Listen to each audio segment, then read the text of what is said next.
Assalamualaikum warahmatullahi wabarakatuh.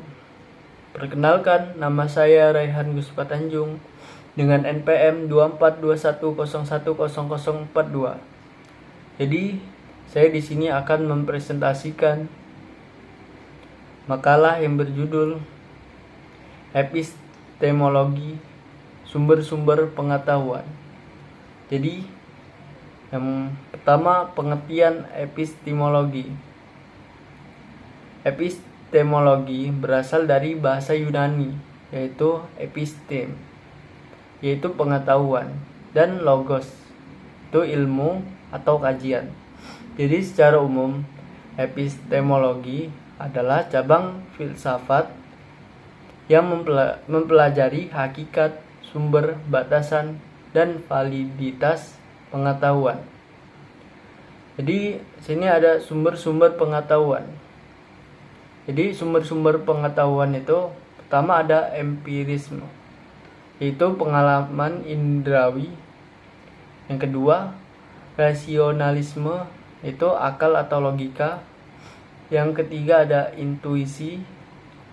Yang keempat ada otoritas, yaitu tradisi dan testimoni.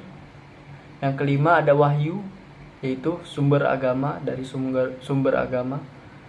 Yang keenam ada metode ilmiah.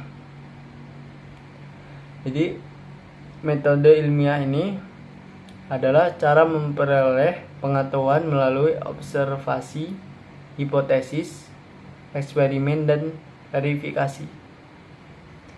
Kemudian relevansi epistemologi dalam studi hukum keluarga.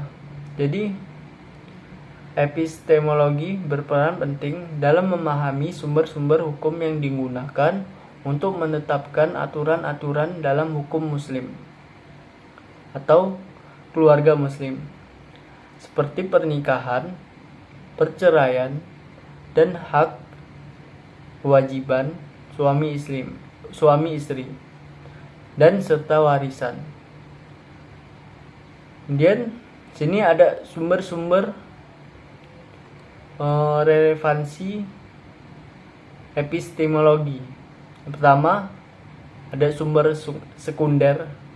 Yang pertama ada sumber primer, yaitu ada Al-Quran dan hadis. Kemudian sumber sekunder yaitu ijma dan qiyas. Kemudian ada sumber tambahan di sini, ada istihsan dan mursalah, dan yang terakhir ada urf. Kemudian itu ada beberapa pendekatan utama dalam menafsirkan hukum keluarga Islam. Yang pertama, pendekatan tekstual atau bayani. Yang kedua, pendekatan kontekstual atau tahlili atau dirayah. Yang ketiga ada pendekatan maqasid syariah. Kemudian perbedaan mazhab dalam hukum keluarga Islam dan relevansi. Yang A, perbedaan dalam menilai dan memilih hadis. Jadi setiap mazhab memiliki standar yang berbeda dalam menilai hadis. Yang B, perbedaan dalam pendekatan usul fikih. Mazhab-mazhab berbeda dalam metode penafsiran teks hukum. Yang C, konsep maqasid syariah dan ijtihad. Sebagian mazhab seperti mazhab Maliki dan Hanbali lebih terbuka terhadap konsep maslahat dalam menetapkan hukum keluarga. Sementara mazhab Syafi'i lebih menekankan ketatnya teks hukum. Dan dinamika hukum dalam studi hukum keluarga Islam. Yang A, ada pendekatan maqasid syariah, yaitu pendekatan dengan tujuan syariah. yaitu menjadi salah satu metode epistemologis dalam memahami hukum keluarga yang lebih fleksibel. B. Fatwa dan ijtihad dalam perubahan sosial. Fatwa dan ijtihad memainkan peran penting dalam dinamika hukum keluarga. Yang C. Reformasi hukum keluarga dalam konteks negara muslim.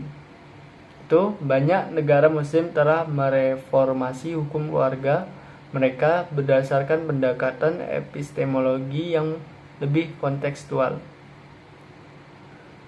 Dan simpulannya, epistemologi membantu hukum keluarga Islam berkembang secara dinamis dengan mempertimbangkan tujuan syariah, fatwa, ijtihad, dan realitas sosial.